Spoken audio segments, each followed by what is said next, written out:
बिस्मिल्लाहिर्रहमानिर्रहीम। अस्सलाम वालेकुम नाज़रीन, हकीकत के एक नई एपिसोड के साथ मैं हूँ आपकी मेज़बान सैयदा इकरा बुखारी। नाज़रीन, लालच ऐसी बुरी खसलत है जो इंसान को रुसवा कर देती है, मगर इंसान बार बार उसका शिकार हो जाता है और ज़्यादा की तमन्ना उसको ये भी बुला देती है कि वो जिससे छीन रहा है वो उसका कोई अपना ही है। लालच होता है दौलत का, ज़मीन का। हमारी आज की कहानी भी लालच और अनापरस्ती की कहानी है, जो लालच के रास्ते पर चलती हुई कत्ल तक पहुंच जाती है। लालच अगर किसी की जान ले ले तो जुर्म बन जाता है, और अगर हासिल भी कुछ ना हो तो सिवाय रुसवाई के और सज़ा के कुछ भी हासिल नहीं होता। लालच यकीनन एक बुरी बला है। हम अपने माहिर नफ्सियात से जानना चाहेंगे कि यह लालच की कैफियत क्यों कर किसी इंसान के अंदर पैदा हो जाती है और क्या इसका कोई इलाज भी है। लालच बेसिकली इंसानी जबिलत में शामिल है, और अगर कोई भी इंसान अपने ज़मीर, तरबियत और किसी कोड ऑफ एथिक्स के तहत इस बेमहार घोड़े को काबू नहीं करता तो वो सोसाइटी में बेपुनाह गलतियाँ और जुराइम सरजद करने का बायस होता है। इंसान को सोशल एनिमल भी कहा जाता है। जब उसके अंदर का जानवर जागता है तो लालच और हवस में अंधा होकर ऐसी ऐसी हरकत कर जाता है कि बाकी नस्लें इंसानी वर्ताए हैरत में पड़ जाती है। इस कहानी में भी एक अनापरस्त ने बार बार कुर्बानी दी थी इंसानियत की, यहाँ तक कि अपनी अना को बचाने के लिए जान भी ले ली।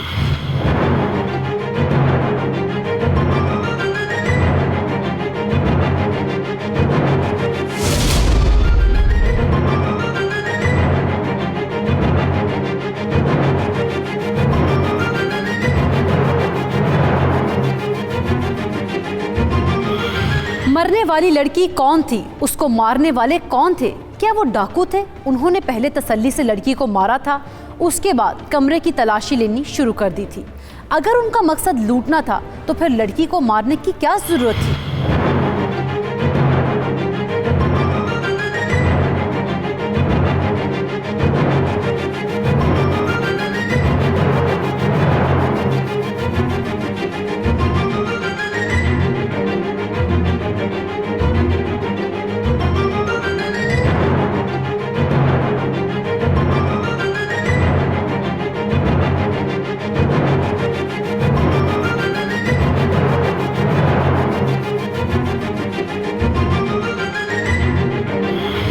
डाकुओं की बदकिस्मती थी या पुलिस वालों की खुशकिस्मती कि जैसे ही डाकू डकैती के बाद घर से गली में निकले, पुलिस की नज़र उन पर पड़ गई थी, और फिर कुछ देर की भाग दौड़ के बाद पुलिस ने उनको पकड़ भी लिया था। कुछ छितरोल भी की थी, लेकिन असल मार तो उसके बाद पड़ने वाली थी, क्योंकि पुलिस वाले उनको लेकर थाने के लिए रवाना हो गए थे।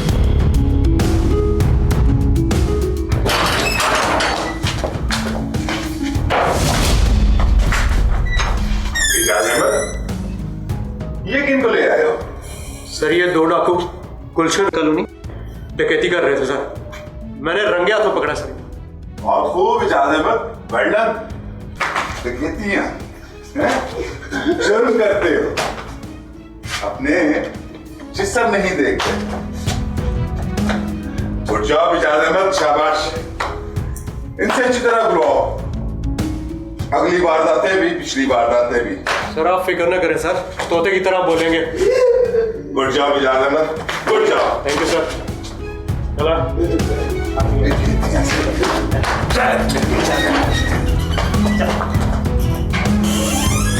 अभी तक किसी ने भी डकैती या कत्ल की वारदात की रिपोर्ट नहीं लिखवाई थी, और ना ही कोई फ़ोन आया था। पुलिस डाकुओं से अगली पिछली वारदातों का माल मसरूका वसूल करने के चक्कर में थी।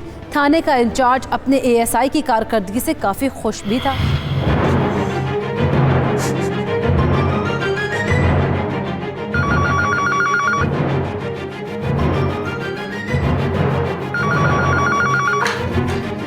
जी, थाना गुलशन कॉलोनी। सर, मेरे घर में डकैती हुई है। डकैती हुई है? जी, सिर्फ डकैती नहीं, उन्होंने मेरी बीवी को भी कत्ल कर दिया है। क्या? कत्ल? कहाँ से बोल रहे हो आप? जी, मैं गली नंबर 3 गुलशन कॉलोनी से बात कर रहा हूँ। आपका नाम? अरमान। जी, हम अभी आते हैं। जी, शुक्रिया।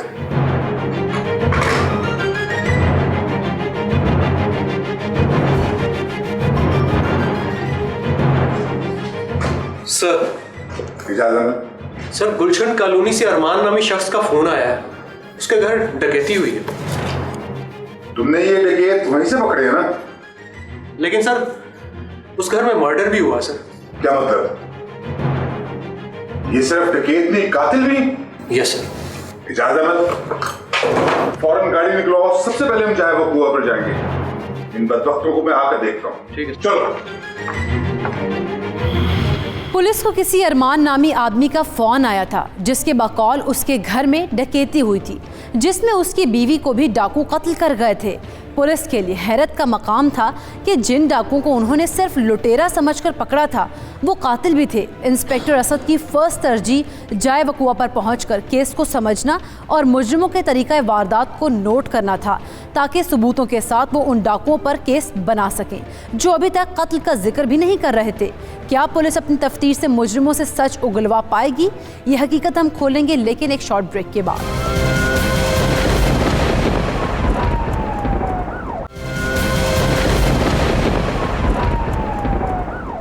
पुलिस अरमान के घर पहुंच गई थी और जाए वकुआ का जायजा ले रही थी। इंस्पेक्टर असद ने कमरे की हालत का जायजा बड़े गौर से लिया था, लेकिन कोई खातिर खा चीज़ नहीं मिली थी जिससे मदद मिल सकती मुजरिमों तक पहुंचने में।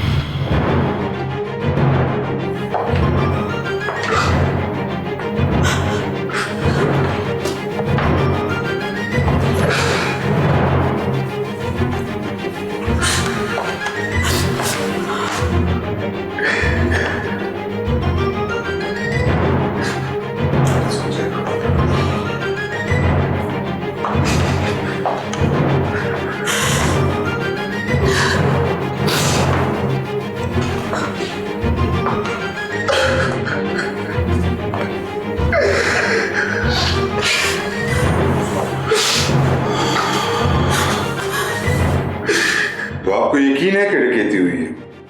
इंस्पेक्टर साहब, मुझे पैसों या जेवरात के जाने का दुख नहीं, जालिमों ने मेरी मासूम बीवी को मार दिया।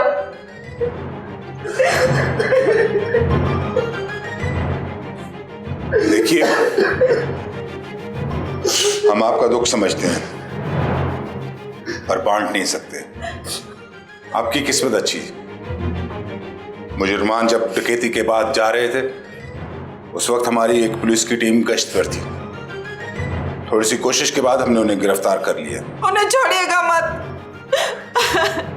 उन्होंने मेरी मासूम सीधी सादी भोली भाली बहू को मार डाला है। मैंने कहा भी था बेटा हमारे साथ चलो। आप उस वक्त कहाँ थी? हम मार्केट गए हुए थे, जब वापस आए हैं तो सब कुछ लुट चुका था।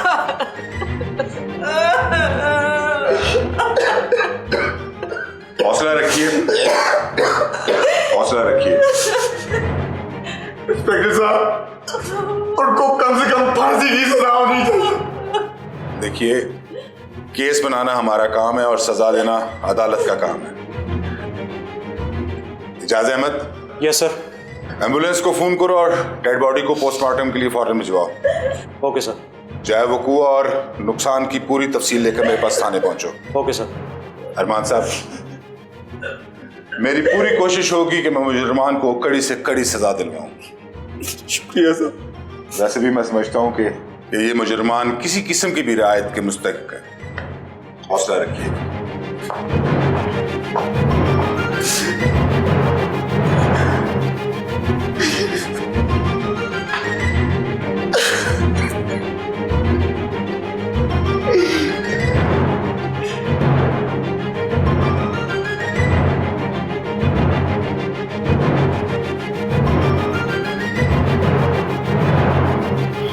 डकैती के अमल में सिर्फ पैसा और जेवर ही नहीं लुटते, कभी कभी बड़े कीमती रिश्ते भी लुट जाते हैं।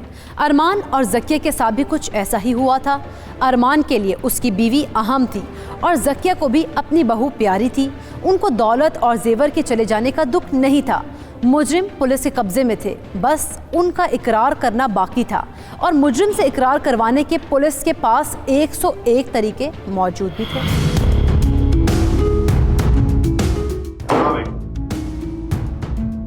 अभी मानने को तैयार नहीं हो कि ये कत्ल तुमने नहीं किया। साहब जी, हम कसम खाने के लिए तैयार हैं, हमने ये कत्ल नहीं किया सरकार। अच्छा, तो डकैती तुमने की है ये मानते हो? जी साहब जी, और जो माल था वो तो हम आपको दे चुके हैं सरकार, मगर ये कत्ल हमने नहीं किया सरकार। इजाज़ अहमद। जी सर। मेरा ख्याल है इन्हें अभी मजीद खिदमत की जरूरत है। लेकिन ठहरो एक मिनट। देखो, तुम लोगों ने अभी मेरा पहला हरबा देखा है, दूसरा हरबा तुम बर्दाश्त नहीं कर सकोगे, इसलिए शराफत से जो मैं कहता हूं उसको सच सच बताओ। ये कत्ल तुमने किया है कि नहीं किया?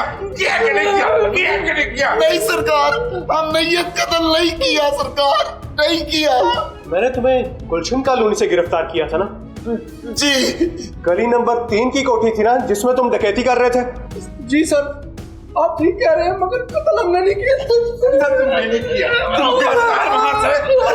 नहीं किया। इजाज़ अहमद। सरकार, आप हमारी जान भी ले ले, हमने ये कत्ल नहीं किया सरकार, नहीं किया। इजाज़ अहमद, मेरा ख्याल है इनके साथ दूसरा हरबा ही आजमाना पड़ेगा। ठीक कहते हैं सर आप। सिपाहियों की ड्यूटी लगाओ इन पर, सारी रात वो इनकी सारी रात।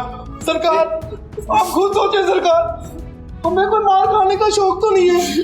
अगर हमने पिछले और अब के सारे जुर्म मान लिए तो क्या कत्ल नहीं मानेंगे सर?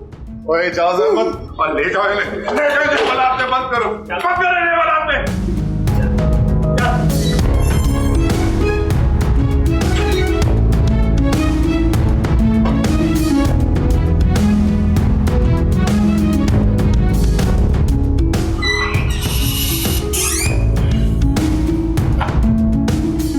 हाँ इजाज़ अहमद, क्या कहते हो? सर आपकी बात ठीक है, इनको सुबह तक जगाते हैं, फिर देखते हैं क्या कहते हैं। इजाज़ अहमद, इनकी बात ने मुझे सोचने पे मजबूर कर दिया है। मुजरिम है ये। अगर ये डकैती मान रहे हैं तो इनको कत्ल भी मान लेना चाहिए। कोई तो बात है इस बात के पीछे। सर क्या बात हो सकती है सर? इजाज़ अहमद, यही तो हमारा काम है, असल बात की तह तक पहुंचना। तफ्तीश का रुख मुड़ के कहां से कहां चला जाता है, लेकिन हमें तह तक पहुंचना होता है। तुम ऐसा करो, मुक्तुल्ला के शौहर और उसकी सास को सुबह थाने बुलाओ। ठीक है सर। ठीक है, क्या ठीक है सर, आ जाएंगे। पुलिस की इतनी मार खाने के बाद भी डाकू ये मानने को तैयार नहीं थे कि कत्ल उन्होंने किया था। अलबत्ता वो गुलशन कॉलोनी की गली नंबर 3 में मौजूद घर में डकैती को तस्लीम कर रहे थे। लड़की का कत्ल डकैती की वारदात के दौरान ही हुआ और वो जगह भी गुलशन कॉलोनी की गली नंबर 3 में ही है। इसका एक ही मतलब निकल रहा है कि डाकू पुलिस से कुछ छुपा रहे थे। थानेदार साहब, हमारे केस का क्या बना है? आपको इसीलिए बुलवाया मैंने। क्या मतलब? वो मान गए? हमने काफी कोशिश की, मगर क्या कहते हैं वो? डकैती तो वो मान रहे हैं, लेकिन कत्ल से वो मुसलसल इनकार कर रहे हैं। झूठ बोल रहे हैं, फांसी से बचना चाहते हैं वो। आप लोग बेफिक्र रहें, हमारे पास मनवाने के और भी बहुत से तरीके हैं। अभी तो मैंने आप लोगों को किसी और मकसद के लिए बुलाया है। वो क्या? मुझे सिर्फ ये बताइए, अभी तक मकतूला के घर वालों की तरफ से कोई भी नहीं आया? जी, नौशीन की वालदा को इतला कर दी गई है, वो उम्रा करने गई है। अच्छा, तो कब वापस आ रही? बस कुछ दिनों तक। ठीक है, अभी आप लोग जा सकते हैं। इंस्पेक्टर साहब, मुझे उन दरिंदों की शक्लें तो दिखाएं जिन्होंने मेरी मासूम बीवी को कत्ल किया है। मेरा जाती मशवरा है कि अभी आप रहने ही दें। आप एक दफा हमें दिखा दें ताकि हमारे दिल को तसल्ली हो जाए। इजाज़ अहमद, इनके दिल की तसल्ली के लिए इन्हें मुजरिमों से मिलवा दो जरा। ठीक है सर। शुक्रिया इंस्पेक्टर साहब। इंस्पेक्टर असद किस प्लानिंग पर काम कर रहा था, इसका नौशीन के शौहर और सास को थाने बुलाने के पीछे क्या राज था? क्या इसका मकसद सिर्फ नौशीन की मां के बारे पूछना था, या वो चाहता था कि अरमान और ज़किया नौशीन के कातिलों को अपनी आंखों से देखकर तसल्ली कर लें?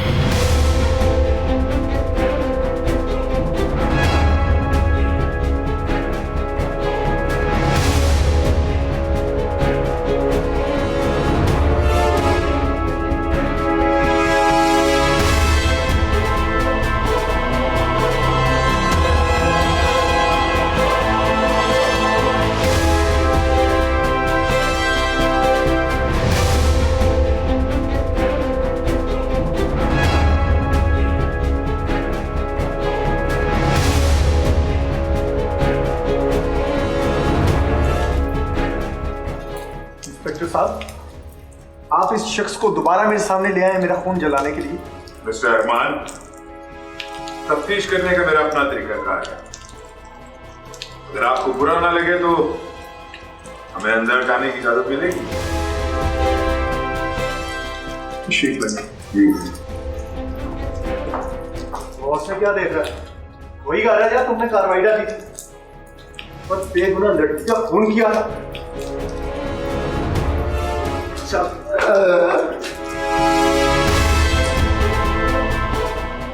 आज इंस्पेक्टर साहब, ये है मकतूला का रूम।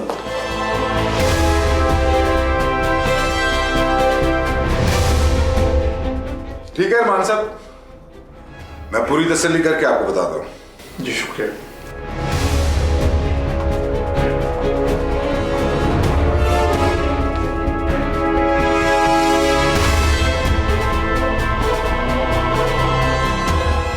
हाँ भाई, होगी तुम्हारी हैरत गुम।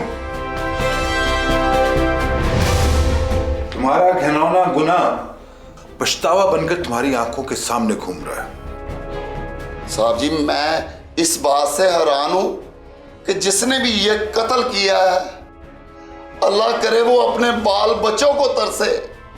और कसम से ये वो घर नहीं है जहां पे हमने डाका डाला है। क्या मतलब है तुम्हारा? सच कह रहा हूं साहब जी। तुम्हारे कहने का मतलब है जिस घर में तुमने डकैती की वो कोई और घर था? बिल्कुल साहब जी, वो कोई और घर था।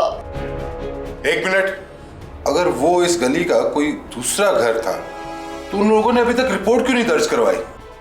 तुम हमें कहीं चक्कर में तो नहीं डाल रहे? नहीं हुजूर, उस घर में बिल्कुल कोई नहीं था। उस घर में तो ताले लगे हुए थे। लगता है उस घर में कोई रहता ही नहीं है। तुम हमें उस घर तक ले जा सकते हो? बिल्कुल जनाब, बिल्कुल। इजाज़ अहमद, फौरी तौर पे इसको लेके चलो और उस घर की निशानदेही करो। चलो चलो। जी हुजूर। चले।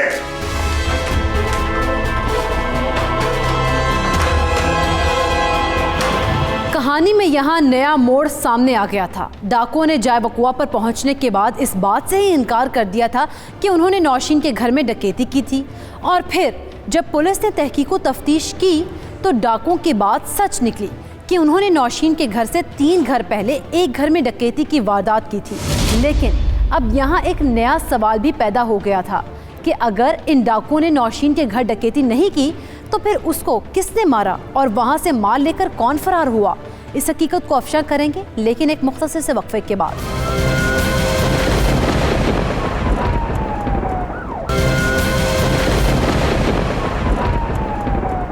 Welcome back.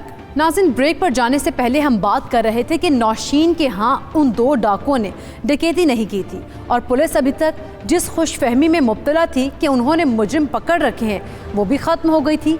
लेकिन यहाँ बात ख़त्म होने के बजाय नए सवालों के साथ केस दोबारा 0 पॉइंट पर आ गया था कि पुलिस अभी तक मुकम्मल अंधेरे में थी और अब उनको नए सिरे से फिर से तफ्तीश का आगाज़ करना था।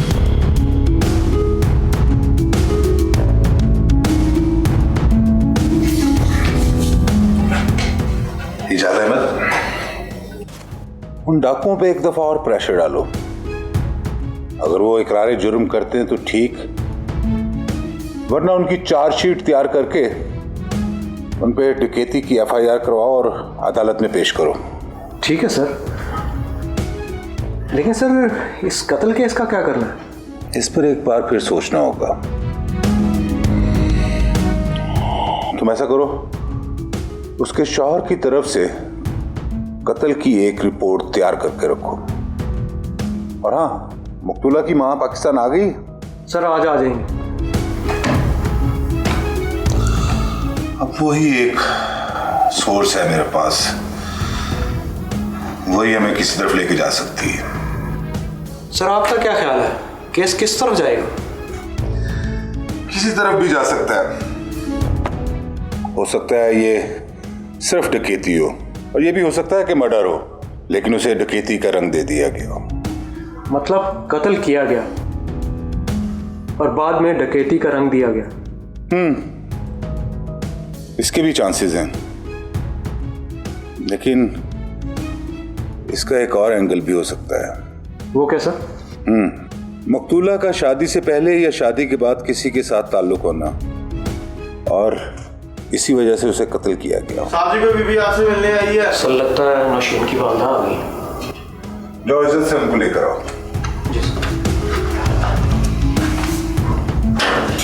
आ जाइए।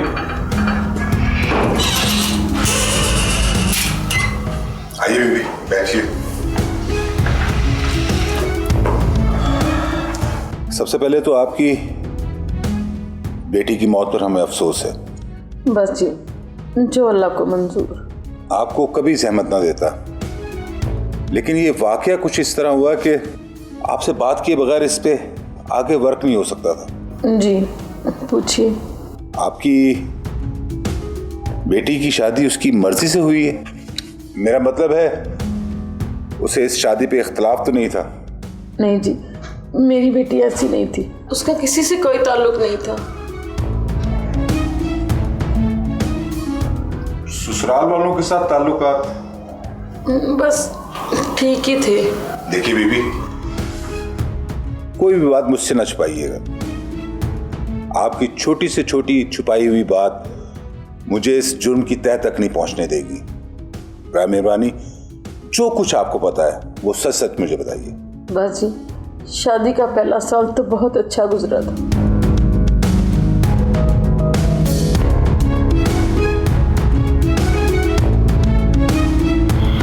नौशीन की मां परवीन के बकौल उसकी बेटी की कोई पसंद या मर्जी नहीं थी। उसकी शादी जहां वालिदैन ने की वहां उसने कर ली थी, यानी वो एक अच्छी बेटी थी। मगर पुलिस जानना चाहती थी कि नौशीन के ससुराल में हालात कैसे थे। नौशीन की सास की बातों से तो यही लग रहा था कि उसने बहू को बेटी की तरह रखा हुआ था, और अरमान की बातों से भी यही लगा कि वो अपनी बीवी से बहुत प्यार करता है। मगर उसकी माँ का कहना था कि नौशीन अपने ससुराल में सिर्फ 1 साल तक खुश रही, उसके बाद कुछ बदल गया। लेकिन वो तो हर घर में होता है, इससे पुलिस कत्ल या डकैती का केस कैसे हल कर पाएगी, ये अभी बात समझ में आने वाली नहीं थी।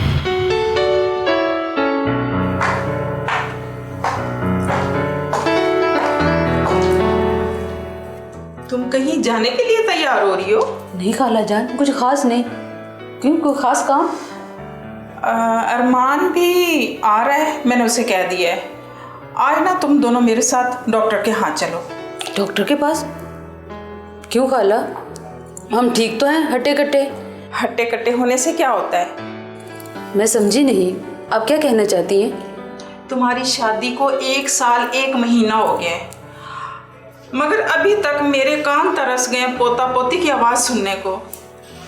खाला जान, ये तो अल्लाह की देन है, हो जाएगा। हाँ मुझे पता है, चेक करवाने में कोई हर्ज तो नहीं है। हाँ हम, कोई हर्ज नहीं है। आप तैयार हैं? ये हुई ना बात, मैं तैयार हूँ। अभी अरमान आता है तो फिर चलते हैं, ठीक है?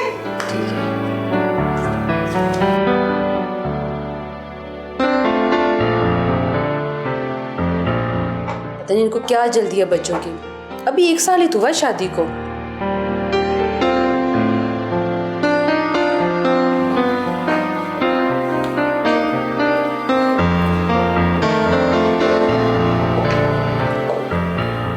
माशाल्लाह माशाल्लाह,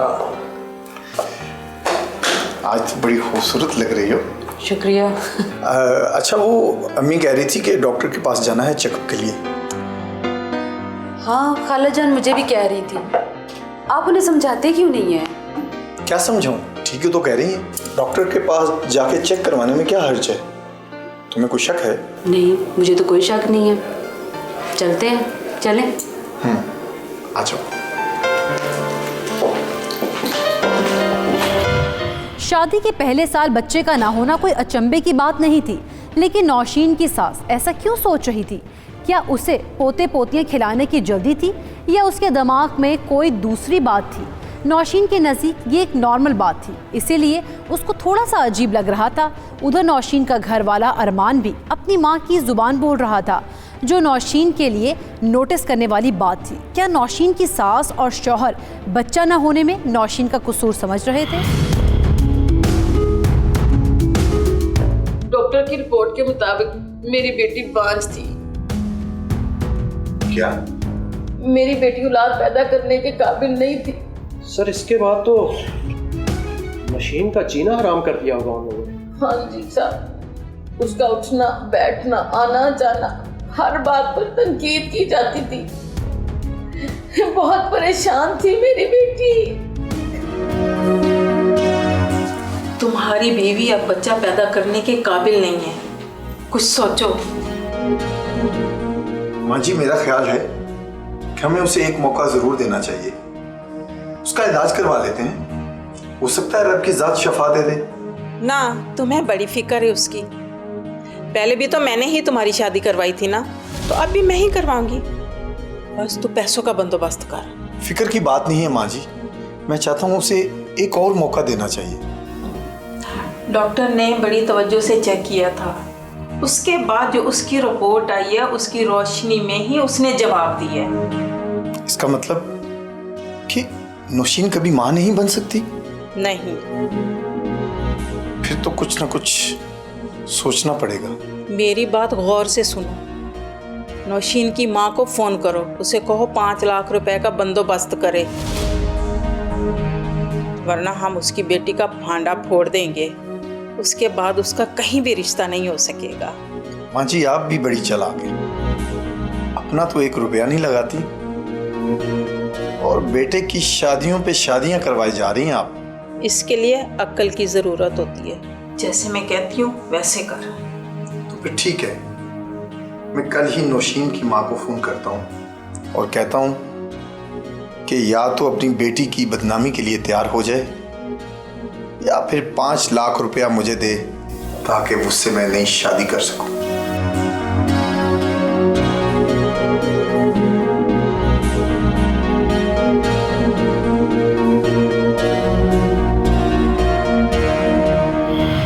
डॉक्टर ने नौशीन को बांझ क्या करार दिया, माँ बेटे की असलियत खुलकर सामने आ गई थी। पुलिस के सामने अच्छे बनने वालों के मकरूर चेहरे खुलकर सामने आ गए थे। नौशीन उनकी बातें सुनकर परेशान हुई और पहली बार उसने अपनी परेशानी अपनी माँ से शेयर की, जिसके बाद माँ भी परेशान हो गई। क्या नौशीन की माँ 5 लाख का बंदोबस्त कर पाएगी? क्या 5 लाख लेने के बाद अरमान और ज़किया नौशीन को घर में रहने की इजाज़त देंगे? ये सब हम आपको बताएंगे, लेकिन एक शॉर्ट ब्रेक के बाद।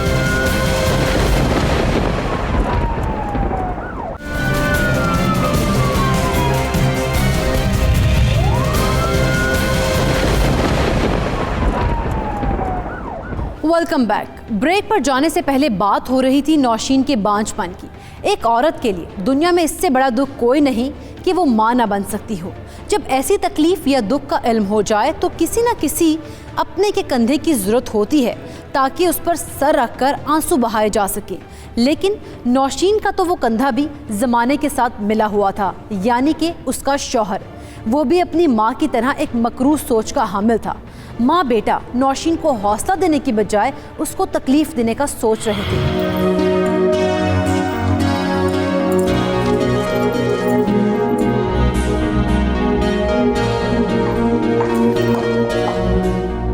काम ध्यान से करो, वैसे भी तुम किसी काम की नहीं रही। खाला जी, अल्लाह के घर में देर जरूर है मगर अंधेर नहीं। बंजर जमीनों पर बरसात होने से हरियाली नहीं उगती, ये कुदरत का कानून है। मैं मायूस नहीं हूँ, लेकिन मैं नाउमीद हूँ। अपनी माँ से कहो 5 लाख का इंतजाम करे जल्दी, मैंने अपने बेटे की शादी करनी है। मैंने मम्मी से कह दिया था, जैसे बंदोबस्त होता है वो बता देंगी। अच्छा ठीक है, मैं बाजार जा रही हूँ, घर का ख्याल रखना।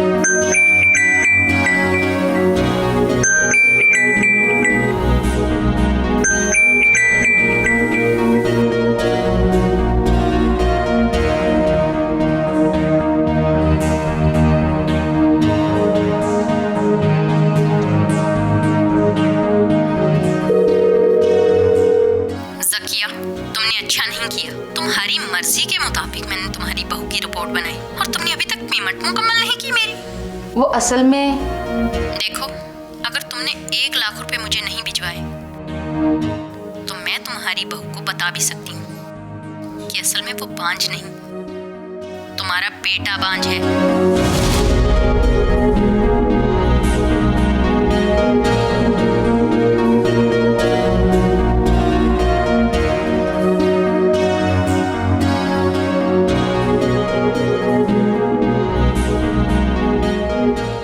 हेलो मम्मी, मुझे सारी बातों का पता चल गया।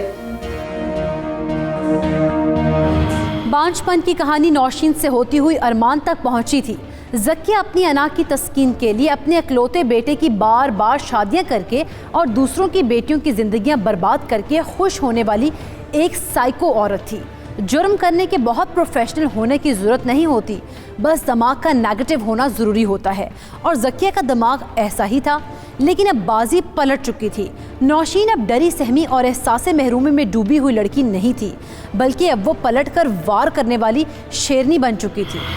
बीवी सब्र कीजिए, फिर क्या हुआ? जब मेरी बेटी नौशीन ने मुझे बताया तो मैंने उसे समझाया कि मैंने कहा बेटा अभी कोई बात ना करना, बस मुझे पाकिस्तान वापस आ लेने दो, तुम घर वापस आ जाना, फिर कुछ सोचेंगे। लेकिन वो नादान थी, गुस्से में थी। जैसे उसकी सास घर वापस आई और उसका शौहर वापस आया, उसने वो सब कुछ कह दिया जिसके लिए मैंने उससे मना किया था। पुलिस ने नौशीन की मां की बातों से केस का नतीजा अखज़ कर लिया था। नौशीन की मां के बकौल उसकी बेटी के कत्ल में उसकी सास और उसके बंदे का हाथ था, क्योंकि नौशीन के सामने उनकी झूठी अनापरस्ती और लालच की हकीकत खुलकर सामने आ गई थी, और वो किसी भी ऐसे इंसान को जिंदा ना छोड़ने वाले थे जो उनकी बेइज्जती का बायस बनता या लोगों के सामने उनको नंगा करता। लेकिन सोचना यह है कि असद सिर्फ नौशीन की मां का दिखाया हुआ तस्वीर का रुख देखकर फैसला करने जा रहा था। अगर इस तस्वीर का रुख कोई दूसरा रुख हो तो फिर क्या होगा?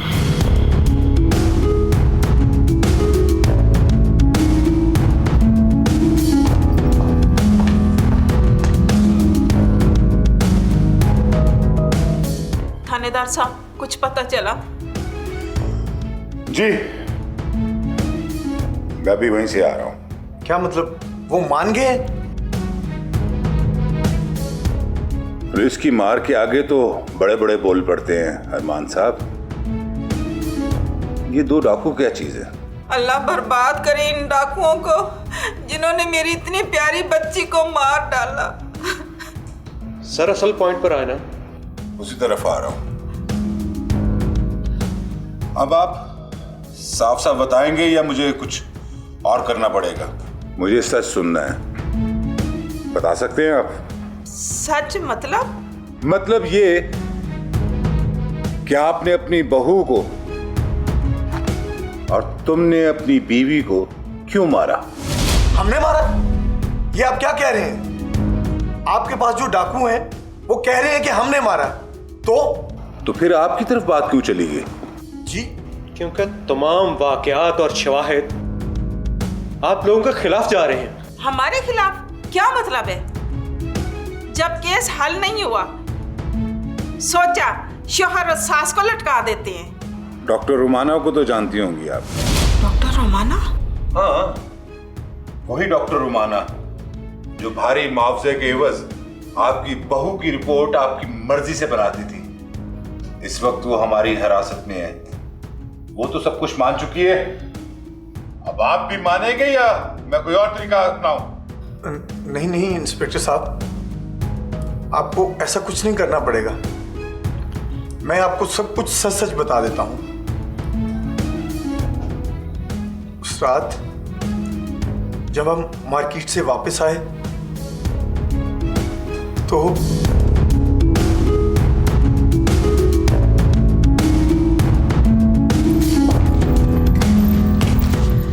देखो अरमान, मैंने एक बुजुर्ग से बात की है, अगले साल हमारे यहाँ बच्चा हो सकता है। क्या? क्या ये सच है? हाँ, बस वो पानी दम करके देंगे और मैं ठीक हो जाऊंगी। कौन ठीक हो जाएगा? मैं खाला जी, मैं ठीक हो जाऊंगी। लेकिन तुम तो बांझ हो। उन्होंने कहा है कि मेरा दावा है, मैं तुम्हें ठीक कर दूंगा। और अगले साल तुम्हारे यहाँ बच्चा हो सकता है। तुम पागल हो गई हो क्या? अरमान का इलाज होने के बाद। बांझ तुम हो और इलाज मेरे बेटे का होगा। क्योंकि उन्होंने कहा है कि बांझ मैं नहीं अरमान है और इलाज अरमान का होगा। क्या बकवास कर रही हो? वो बड़ी नजर वाले थे, उन्होंने बताया है कि रिपोर्ट बनवाई गई है किसी डॉक्टर रुमाना से मिलके। इलाज की मुझे नहीं, अरमान को जरूरत है। मैं बिल्कुल ठीक हूँ। क्या बकवास कर रही हो? आवाज नीची करके बात करो। इस वक्त जितनी मैं गुस्से में हूँ मैं कुछ भी कर सकती हूँ। पूछ अपनी माँ से इलाज की किसको जरूरत है, बांझ कौन है। तुमने पहले कई लड़कियों की जिंदगी को खराब किया है। तुम मुझे और मेरी माँ को ब्लैकमेल कर रहे थे ना। अब मुझे 5 लाख रुपए चाहिए, वरना मैं तुम दोनों के काले करतूत पुलिस को बता दूंगी। मैं अपने कमरे में जा रही हूँ, मुझे बता देना, वरना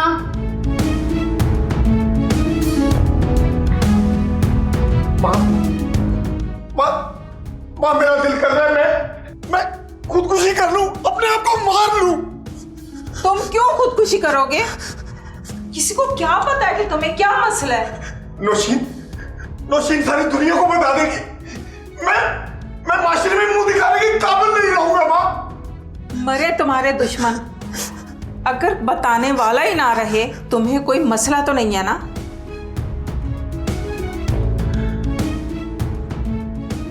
सही कह रही हो माँ। चल मेरे साथ, मैं तेरे रास्ते का कांटा साफ कर दूं। आजा।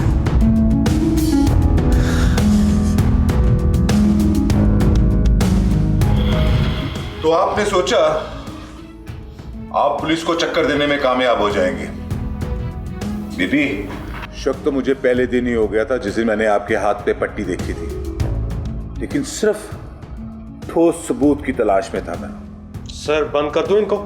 बिल्कुल बंद कर दो इनको, और इनके खिलाफ ऐसी FIR काटो कि ये सारी जिंदगी जेल में चक्की पीसते रहे। ले जाओ इनको यहां से। चलो उठो चलो।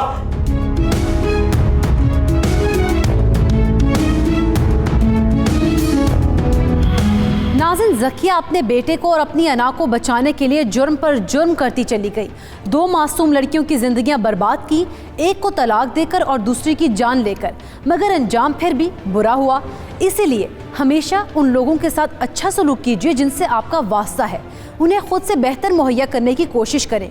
इससे अल्लाह ताला भी राज़ी हो जाते हैं, और जिससे अल्लाह राज़ी हो जाए उससे सब राज़ी हो जाते हैं। इसके साथ ही अपने होस्ट सैयदा इकरा बुखारी और हमारी टीम को दीजिए इजाज़त। अल्लाह निगहबान।